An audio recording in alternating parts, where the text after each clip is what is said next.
तुमचा जन्मदिनांक सांगा, मी तुमचा भाग्यांक आणि मूलांक सांगतो. तुमचा हात दाखवा, मी तुमचं भविष्य सांगतो. तुमचा राजयोग कधी आहे, तुमचा घटस्फोट होईल का, तुमचं लग्न कधी होईल, असं सांगून लोकांच्या आयुष्यात काय होणार हे सांगणाऱ्या एका ज्योतिषाला स्वतःचं भविष्य मात्र कळलं नाही.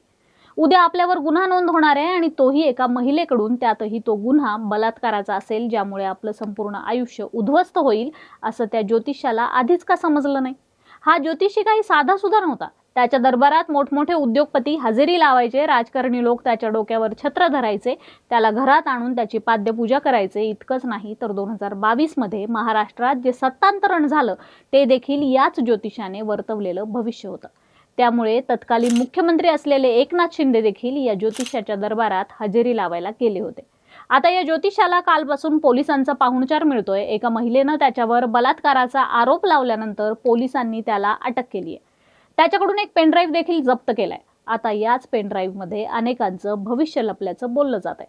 चला तर मग हे प्रकरण नेमकं काय आहे, हा ज्योतिष्य नेमका कुठला आहे, त्याचं एवढं वलय कसं वाढत गेलं, महिला आयोगाच्या अध्यक्षा रुपाली चाकणकर यांच्यासोबत त्याचे संबंध तरी नेमके काय, हेच आपण या व्हिडिओत समजून घेऊ. नमस्कार, मी अनुजा आणि तुम्ही पाहताय कार्यारंभ. अशोक खरात असं या भोंदू बाबाचं नाव आहे. त्यानं नाशिकच्या सिन्नर तालुक्यात मोठं प्रस्थ जमवलंय. मिरगावमध्ये त्यानं शिवनिका संस्थान ट्रस्ट नावानं मंदिर उभं केलंय. या संस्थानावर संचालक म्हणून राज्याच्या महिला आयोगाच्या अध्यक्षा रुपाली चाकणकर यांचं देखील नाव दिसतंय. रुपाली चाकणकर आणि या भोंदू बाबाचे खूप जवळचे संबंध असल्याचा आरोप राजकीय विरोधकांकडून होतोय. कुठल्या तरी एका धार्मिक कार्यक्रमाच्या निमित्ताने रुपाली चाकणकर या अशोक खरात यांच्या डोक्यावर पावसापासून संरक्षण होण्यासाठी छत्री धरताना दिसतात. तर दुसऱ्या एका व्हिडिओत रुपाली चाकणकर आणि त्यांचे पती हे त्यांचे पाय धुताना, म्हणजेच त्यांची पाद्यपूजा करताना दिसतात. बाजूलाच अहिल्यानगरचे खासदार निलेश लंके देखील या व्हिडिओत दिसतात. दुसऱ्या एका फोटोत मंत्री राधाकृष्ण विखे पाटील, उपमुख्यमंत्री एकनाथ शिंदे, माजी मंत्री दीपक केसरकर महादेवाच्या मंदिरात पूजा करताना दिसतात. तो या सगळ्यांच्या पाठीमागे उभा असल्याचं दिसतंय. यावरून या भामट्यानं मोठमोठ्या लोकांना आपल्या भोंदूगिरीच्या जाळ्यात कसं अडकवलं होतं हेच आता दिसून येत आहे. आज दुपारी जारी झालेल्या एका व्हिडिओत तर अशोक खरात हा एका महिलेसोबत लगट करताना दिसतोय. विशेष म्हणजे यावेळी खरातला बाहेर भेटण्यासाठी लोकांची भली मोठी गर्दी दिसतेय. बाहेर गर्दी असतानाही तो बिनधास्तपणे या महिलेशी गैरवर्तन करताना दिसतोय. त्यामुळे अशोक खरात हा विकृतीने पछाडलेला होता असं यातून पुढे येतंय. हा भोंदू बाबा महिलांना गुंगीचं औषध देऊन त्यांच्यासोबत गैरवर्तन करत असल्याचं देखील पुढे आलंय. अशोक खरात यांच्या ताब्यातून पोलिसांनी एक पेनड्राईव्ह जप्त केलाय. या पेनड्राईव्ह मध्ये अनेक सेलिब्रिटी, राजकीय नेते आणि उद्योगपतींचे नको ते व्हिडिओ असल्याचं पोलीस सूत्रांनी सांगितलंय. त्यामुळे जे जे लोक त्याच्याकडे हात दाखवायला गेले त्या सगळ्यांना हात दाखवून अवलक्षण म्हणजे काय असतं याचा आता अनुभव आल्याचं बोललं जातंय. त्याच्याकडे तब्बल 58 व्हिडिओज आहेत. म्हणजेच हा भोंदू बाबा हात बघण्याच्या नावाखाली लोकांना ब्लॅकमेल करत होता.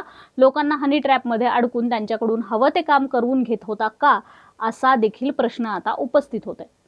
अशोक खरातवर गुन्हा नोंद झाल्यानंतर शिवसेना उबाठा गटाच्या नेत्या सुषमा अंधारे यांनी रुपाली चाकणकर यांच्या राजीनाम्याची मागणी केली आहे. एक्सवर पोस्टमध्ये त्या म्हणतात, रुपाली चाकणकरांच्या छत्रछायेखाली कॅप्टन अशोक खरात नावाच्या स्वयंघोषित ज्योतिषाला आज नाशिक पोलिसांनी अटक केली. खरात याच्यावर बलात्कार, यौन शोषण यासारखे आरोप आहेत. पोलिसांनी हस्तगत केलेल्या पेनड्राईव्ह मधून 58 आक्षेपार्ह व्हिडिओ पोलिसांनी हस्तगत केल्याची माहिती समोर येते. हे उल्लेखनीय आहे की या स्वयंघोषित ज्योतिषाकडे अनेक राजकीय नेत्यांचा राबता होता.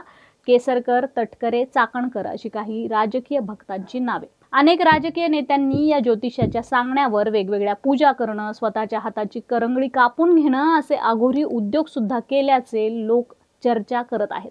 विशेष म्हणजे यापूर्वी सुद्धा अशोक खरात याच्यावर जेव्हा लैंगिक शोषणाचे आरोप एका संस्थेने केले होते तेव्हा चाकणकर यांनी आपल्या पदाचा दुरुपयोग करत संबंधित संस्थेकडून दबाव आणून माफीनामा घेतला होता. विशेष म्हणजे खरात यांनी स्थापन केलेल्या संस्थेवर रुपाली चाकणकर संचालक म्हणून काम करतात. खरात याच्या घरच्या लग्न कार्यामध्ये चाकणकर जातीने आवभगत करताना बघून लोकांना आश्चर्य वाटलं होतं. आता आम्हाला शंका नव्हे भीती आहे, पुन्हा एकदा महिला आयोगासारख्या अत्यंत जबाबदार पदाचा दुरुपयोग करत रुपाली चाकणकर यांनी अशा लिंग पिसाट माणसाला मदत केली तर याची जबाबदारी कोण घेणार? कारण अशा भामट्या ज्योतिषासाठी स्वतः छत्री घेऊन चाकणकर उभे आहेत. योगायोगाने राज्याच्या उपमुख्यमंत्री पदावर याच पक्षाच्या नेत्या सुनेत्रा वहिनी विराजित आहेत. महिला म्हणून सुनेत्रा वहिनींच्या मनाला तरी ही गोष्ट पटते का की अशा लिंग पिसाट माणसाला पाठीशी घालणाऱ्या चाकणकरांना या पदावर ठेवावं? सुषमा अंधारे यांच्या आरोपावर स्पष्टीकरण देताना रुपाली चाकणकर म्हणाल्या, शिवनिका संस्थान ट्रस्ट हे महादेव देवस्थानचं ट्रस्ट असून काही वेळा तिथे सामाजिक कार्यक्रम साजरे होतात. त्यामुळे सामाजिक कामांच्या निमित्ताने आम्ही अनेक जण ट्रस्टच्या कामाशी जोडले गेलो होतो, ज्यात समाजातील अनेक प्रतिष्ठित व्यक्ती आहेत.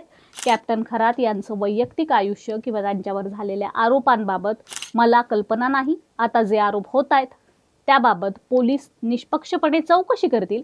पोलीस तपासावर माझा पूर्ण विश्वास आहे, असं त्यांनी ट्विट केले. आमदार रोहित पवार यांनी देखील एक्सवर पोस्ट करत भोंदू बाबावर टीका केली आहे. ते म्हणाले, ज्या भोंदू बाबाला स्वतःचं भविष्य कळालं नाही तो काय लोकांचं भविष्य सांगणार? या भोंदूकडे जाणाऱ्या क्लायंटची लिस्ट पाहिली तर लक्षात येते की अजितदादांचं पुरोगामित्व त्यांच्यासोबतच निघून गेलंय. मागे जे उरले ते आता अख्खा महाराष्ट्र बघतोय. राहिला प्रश्न इतर पक्षाच्या नेत्यांचा, तर त्यांचं पुरोगामित्वाशी कधी संबंधच आलेला नाहीये.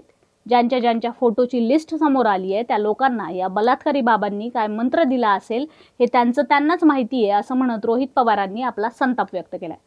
बाकी अशोक खरात या भोंदू बाबाबद्दल तुमचं मत काय ते आम्हाला कमेंट बॉक्समध्ये नक्की सांगा. व्हिडिओला लाईक करा, शेअर करा आणि कार्यारंभवर नवे असाल तर सबस्क्राईब करायला विसरू नका. कार्यारंभ डिजिटल या आमच्या फेसबुक आणि इन्स्टा पेजला देखील फॉलो करा. धन्यवाद.